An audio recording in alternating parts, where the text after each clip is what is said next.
High friends, welcome back to my channel. আশা করি তোমার সাথে খুব ভালো আছো, সুন্দর আছো আর সুস্থ আছো। আজকে হচ্ছে জামাই ষষ্ঠী। সবাইকে আমার তরফ থেকে শুভ জামাই ষষ্ঠী। সকাল থেকে উঠে পুজো টুজো করে একদম রেডি হয়ে গেছি। আর কি সাজবো, তো যেটাই সাজছি সেটাই বলে যাচ্ছে। মোটামুটি আমি এরকমই একটা করে সেজেছি আর কি।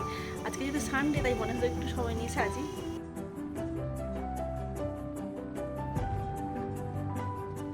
কি সুন্দর লাগছে, কি সুন্দর লাগছে, ও খুব সুন্দর লাগছে। তুমি কোথায় যাবে গো?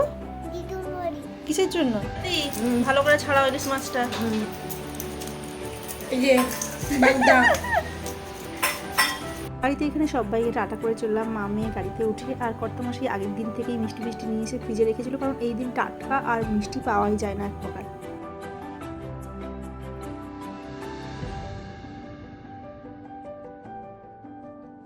তো আমার এখন টিফিন খাওয়া হয়ে গেছে। আমাদের সকালের খাওয়া দাওয়া আছে দাদার কাছে, আর বাবা এখানে প্রিপারেশান করছে আমাদের রাতের খাওয়া দাওয়ার জন্য। মানে আমরা সকালে গিয়ে দাদার ওখানে গিয়ে সব জামাই ষষ্ঠী করে আবার সন্ধেবেলা এখানে মায়ের কাছে হবে, আর বাদবাকি সবার জামাই ষষ্ঠী।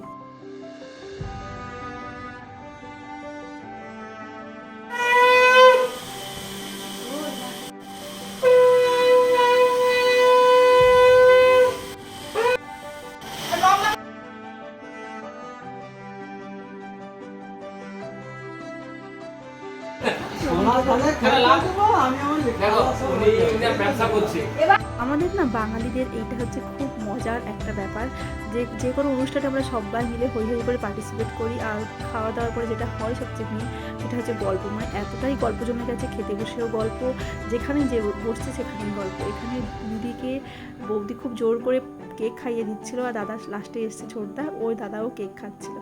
তো আমরা সবাই মিলে খাওয়া দাওয়া করে এক রকমের যাত্রাবাটির মতন বাড়ির মধ্যে বসে গল্প করছিলাম আর কি। তো আমার ভাইঝি ও লাস্টে সবাইকে ওই কী বলে খাওয়ার পরে সবাইকে ওই স্প্রাইট ওই সবগুলো নিয়ে এসে দিচ্ছিলো।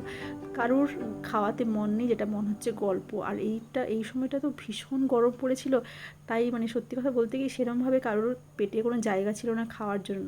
তো যাই হোক, আমরা খাওয়া দাওয়ার পর্ব শেষ করে 4টা নাগাদ আবার বাপের বাড়ির দিকে রওনা দিয়েছিলাম। ওখানে গিয়ে আবার রাতের জন্য রান্নাবান্না করার ব্যাপার ছিল, তাই চলে এসেছিলাম। আর একটুখানি সন্ধ্যেবেলার দিকে রোদের তাপটা কমেও এসেছিলো, তাই একটু ভালো লাগছিলো আর কি।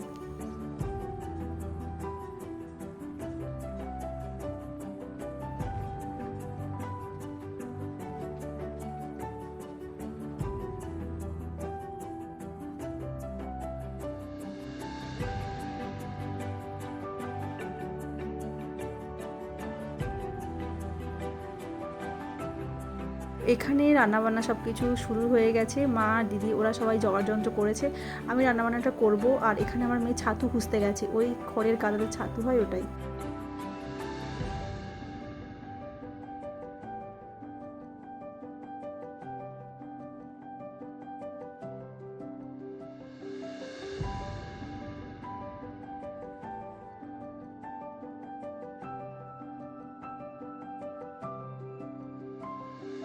আমরা যেহেতু এখানে সারাদিন সবাই রান্নাবান্না করছি, তো আমার মেয়েরও রান্নাবান্না শুরু হয়ে গেছে। মাটি ফাটি নিয়ে দাদার মেয়ের সঙ্গে রান্না করে মুচ্ছি, আর জামাইরা যে পায়ের উপরে পা তুলে এখানে চলো রান্না করবো, চলো। এখানে মেয়েদেরকে দিয়ে সব রান্না হচ্ছে, আর জামাইরা পায়ের উপরে পা তুলে সব আইপিএল দেখতে ব্যস্ত।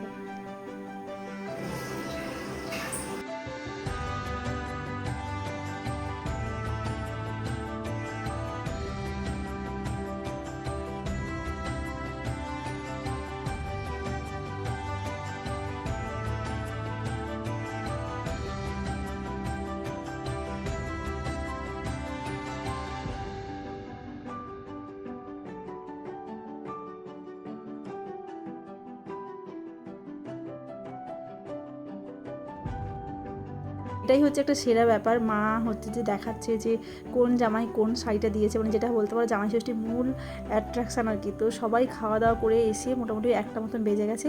এখন বসে বসে সবাই আমরা শাড়ি দেখছি। মার এটাই আগে দেখাতে হবে, কারণ এটা নাতনি আর নাতি জামাই দুজনে মিলে দিয়েছে।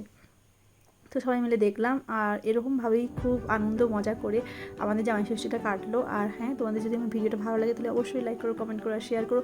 আর প্লিজ প্লিজ প্লিজ সাবস্ক্রাইব করো। আর হ্যাঁ, লং ভিডিও কিন্তু এরপর থেকে জলদি আসবে, কারণ অনেক দিন লং ভিডিও গ্যাপ পড়ে গেছে, কারণ আমি একটুখানি বিজি হয়ে গেছিলাম।